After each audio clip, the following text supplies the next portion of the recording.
Hey YouTube, Joy here from Team Burn Infinity, and I got a new deck to show you guys. This is in basically a prototype kind of stage, where I don't even know how this deck is going to work yet, but I've got a basic idea, and it's pretty fun to play, so I just want to show you there are a bunch of cards missing, so I have a lot of fill-ins, no proxies. I'm just using stuff that I have, testing stuff out, and the deck's still working pretty well. It's pretty consistent.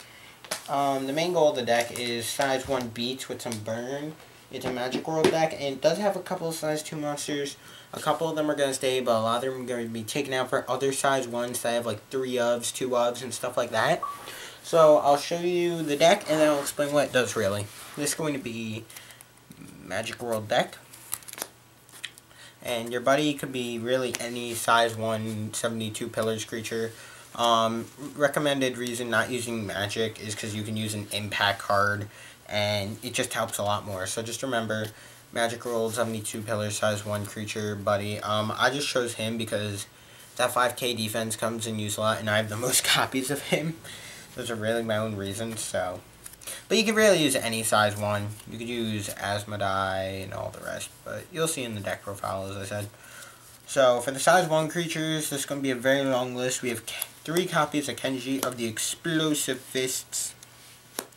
Only reason he's in as of right now is because I don't have any more copies of other size 172 pillar creatures I have. Like Demon Lord Asmodai, which I only have 1 copy of. He's amazing. That 5k attack with a great ability, so useful. You really need to almost max out on him. 3 or 4 copies is a must, but I only have 1, so I can only play 1. Playing 2 Princess, I believe, Preacher of Beauty, Grimray. Probably play 3 or 4 of her because of her 3k attack and 2 crit. Her weak stats make her 3 of, but her good crit for Magic World makes her a 4 of, so I still have to decide. I'm playing 2 Demon Realm Death Metal Valifars. That's definitely going up to 4. That 5k attack is way too important in this deck. It is ridiculously important and crucial to getting your plays off. I'm then playing 2 Demon Dr. Beal. This card's awesome. I might actually make him my buddy because I really love this card in the deck. It does so much for it, keeping it consistent. So he's definitely a 4 of. When I get 4 copies of him, I'm going to play him. As I said, I have the most copies of this guy, including the buddy, which is Demon Knight Arboreus, or however you say his name. Really good card, 3k attack, 1 crit, and 5k defense. Pretty good for a 72 pillars creature, or a Magic World creature in general. I then have Demon, I think it's like Demon, I don't remember. Demon Maestro Bathine. So, pretty good. I'm going to play 4 copies because he has 4 and 4. He's pretty even. He has high stats for size 1, so really useful. And I have 3 copies of Fallen Angel Paimon. Great size 1 monster in deck. Definitely need to max out on her. Only got 3 copies. This is a card that's staying at 3. Demon Realm Warrior Zepar. He has weak stats, but the 2 crits useful, so 3 of. As I said, I've got a few size 2 monsters in this deck, but I'm going to only get a couple copies of certain ones, so that's it for the size 1 monsters. Let's see how many there are. 1, 2, 3, 4, 5, 6, 7, 8, 9, 10, 11, 12, 13, 14, 15, 16, 17, 18, 19, 20, 21, 22. There'll probably be about 24 or 25 when I'm done with this deck, for real. For the size 2, I'm playing Demon Realm Negotiator Guisolin. Really important to the deck. He's a draw engine, and he also has 2 crit, and he's a size 2, so, yeah. Probably gonna play 3 copies of this guy.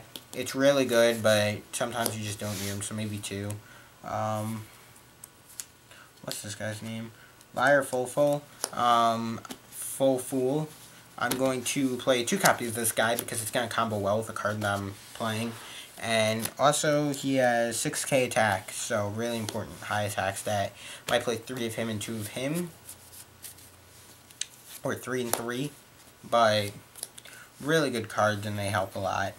He's got a pretty decent ability, and he's got an amazing ability. He's got good stats. He's got mass stats. They both have 2 crit, really good. Creature nullifier, a battle nullifier, and a creature. 3 crit guy, which I actually like. I might play him at 2. And 3 defensive guys. These are fillers. All of these fillers. These are all fillers, but they're still pretty decent cards, so they're useful enough. So that's why I play them. There's only 7 of them. There's probably going to be 8 size 2 creatures and 24 things. Or this deck's probably going to end up being a 52, 53, 54 card deck. I really don't think I can fit 50 cards in this deck, but it's not meant to be on a competitive tier. If it ends up being really good, awesome. If it doesn't, whatever. I'm just playing this to enjoy it. I'm playing 3 Solomon Shield. This card's awesome. It's your nullifier. It nullifies any attack that's not a link attack. Link attack is when you have 2 or more creatures and or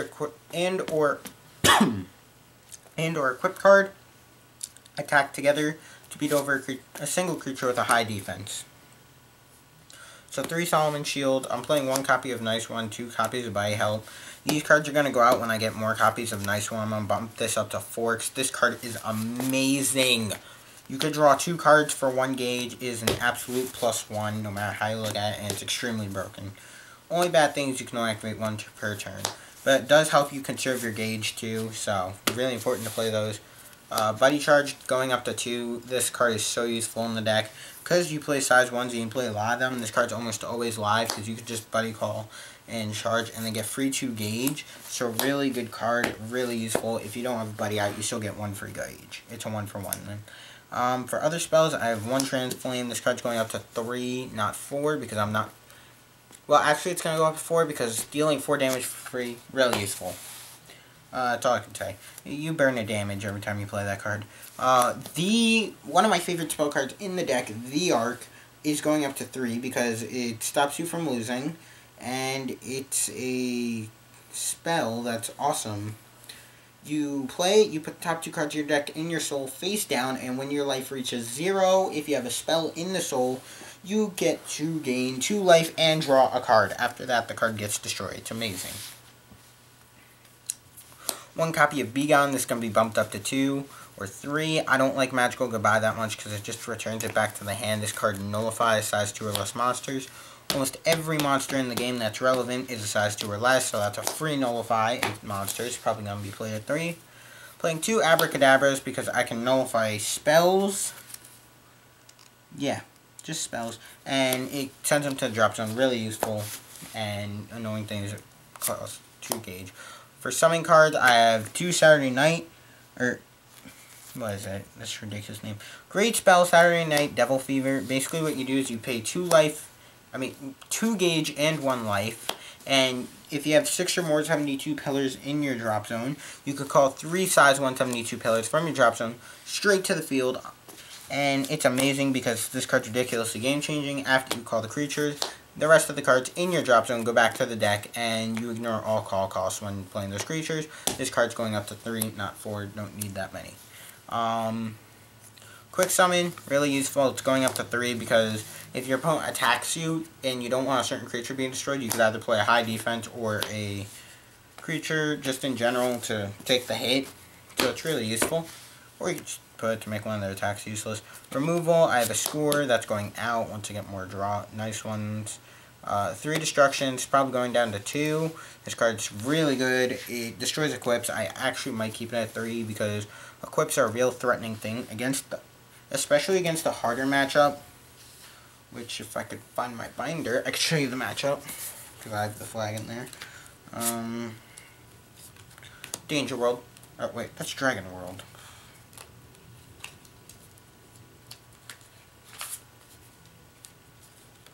Danger World. There we go.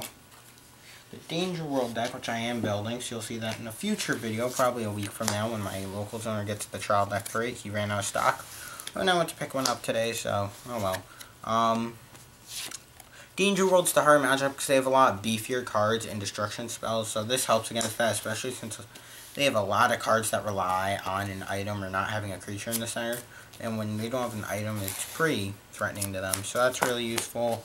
And for the last 2 cards, the item which is going to go up to 3, The Gunrod Stradivarius is an amazing card. You pay 2 gauge, you equip it, and then every turn you could tap it to burn a damage and give a monster 3,000 power. So you don't even need to use it as an attacking item. You just use it for burn and power gain. It's amazing. And then I only have 1 copy, but I would bump this up to probably 2, not 3, because this deck isn't too reliant on the impact. And the impact's not the biggest thing, but the Diabolical Hardcore impact is still really good. So play 2 or 3 of them. That's it for my Magic World deck profile. Hope you guys enjoyed the video. Don't forget to like, comment, and subscribe. I'm going to see if I can get other Buddy Fight videos up soon. And also, I pretty much sold all my Yu-Gi-Oh stuff, and I really don't enjoy the game anymore, so I'm just not going to play. But I love the year cards. That's the only reason I have that card. But back to topic. Future videos will include, I'm going to try getting a couple during the week, although it may or may not be possible. I'm going to try building an anti or prevention version of Dragons, which plays a lot of cards like this, where it destroys and prevents stuff. So I'm going to have to get a lot of those. I'm going to have to completely change up my Dragon World deck for that. You might see that a couple days from now. I have the Danger World stuff coming up, and I'm probably going to do a Buddy Fight discussion soon on the anime selection of decks and actual game, because the anime has actually had an interesting impact on the game, not necessarily competitively, but on choices of cards and whatnot. It could definitely have had an impact. So yeah, that's all I wanted to say. Thank you for watching. Don't forget to like, comment, and subscribe, and I'll catch you guys later. Peace. Thank you for watching, and I'll catch you guys later. Peace.